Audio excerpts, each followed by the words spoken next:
विपिन, ये भी बताइएगा, अभी आप कुछ तस्वीरों का जिक्र कर रहे थे। 2023 में प्रधानमंत्री नरेंद्र मोदी पहुंचते हैं पंकज चौधरी के घर पर। संकरी सड़क होने के बावजूद वो घर में पहुंचे, मुलाकात की। ये बताता है कि किस तरीके से केंद्र में उनकी करीबी है, चहेते वो रहे हैं। तो इसको देखते हुए भी पहले से ये आसार लगाए जा रहे थे कि उनका नाम ही संभव है।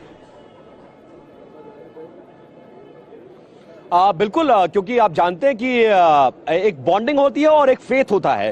दोनों बहुत बेहतर है प्रधानमंत्री के साथ। और 27 का चुनाव करो या मरो की स्थिति, क्योंकि आप जानते हैं कि लंबे अरसे बाद 2017 में बीजेपी यूपी की सत्ता में काबिज हुई थी। और इससे पहले जब कल्याण सिंह मुख्यमंत्री थे, जब बीजेपी की सत्ता पे पकड़ ढीली पड़ी थी, तो 15-20 साल इंतजार करना पड़ा। अलर्ट हो गया है। एक बार तस्वीरों को हम दिखाते हैं। मुख्यमंत्री निकल रहे हैं, मतलब नामांकन प्रक्रिया पूरी हो गई है। पंकज चौधरी इकलौते ऐसे शख्स हैं जिन्होंने नामांकन दाखिल किया है। और उसके साथ साथ ये तय हो गया कि अब ये चुनाव निर्विरोध होगा। जिस तस्वीरों की बात कर रहे थे, पंकज चौधरी के परिवार की तरफ से ये रिक्वेस्ट गई थी कि पंकज चौधरी की जो लगभग 98 साल वृद्ध मां है, वो प्रधानमंत्री जी से मुलाकात करना चाहती हैं। प्रधानमंत्री के पास अर्जी आती है। पीएम ने कहा कि नहीं, मैं गोरखपुर जा रहा हूं, मां वहां नहीं आएंगी दिल्ली, मैं जाकर मिलूंगा। ये बॉन्डिंग होती है, ये फेथ होता है। और उस फेथ का नतीजा दिखा कि वो 2021 में पहली बार केंद्रीय कैबिनेट में उनकी वो इंडक्ट होते हैं। और उसके बाद जब 2024 में सत्ता बदलती है,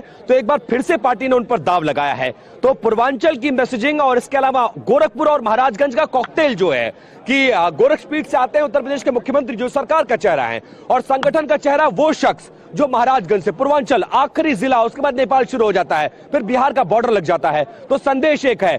दूसरी बड़ी बात यह है कि वो व्यक्ति जो संगठन की लाइन को ड्रॉ कर सके, वो लाइन ड्रॉ ना करे जो सरकार का है वही सही। नहीं, संगठन की लाइन अपनी होती है। संगठन अपनी बात सरकार से कहता है, मनवाता है, और उस लाइन को ड्रॉ नहीं करता। तो एक तरह से जो डिफरेंसेस हैं, वो भी कहीं ना कहीं यहां पर नजर आ रहा है कि वो शख्स सिर्फ ऐसा नहीं कि आपके टेस्ट का होगा हम उसको दे देंगे। नहीं, पार्टी के लिए, संगठन के लिए, हमको दोबारा सरकार में लाने के लिए लोगों के बीच का आदमी, पिछड़ा चेहरा।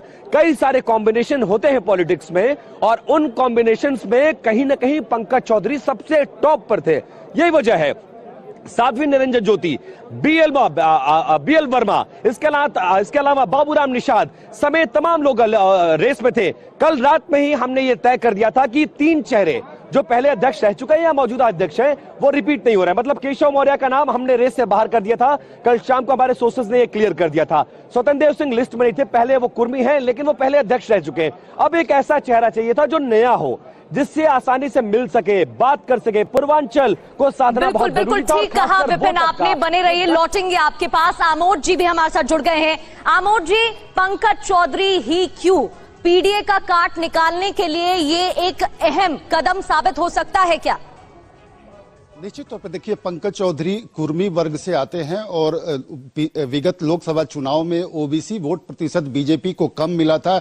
ये बात जगजाहिर है। और बीजेपी ने जो एनालिसिस किया था उसमें साफ तौर पे ये दिखा था कि बीजेपी को जो पूरी तौर से वोट मिलता था कुर्मी और कोयरी वर्ग का, 80% मिला था 2019 के लोकसभा चुनाव में, वो 24 में तकरीबन 20% गिरा था। इससे अंदाजा लगा था कि जो नॉन यादव ओबीसी वर्ग है उसमें बीजेपी की कमजोर प्रदर्शन रहा था।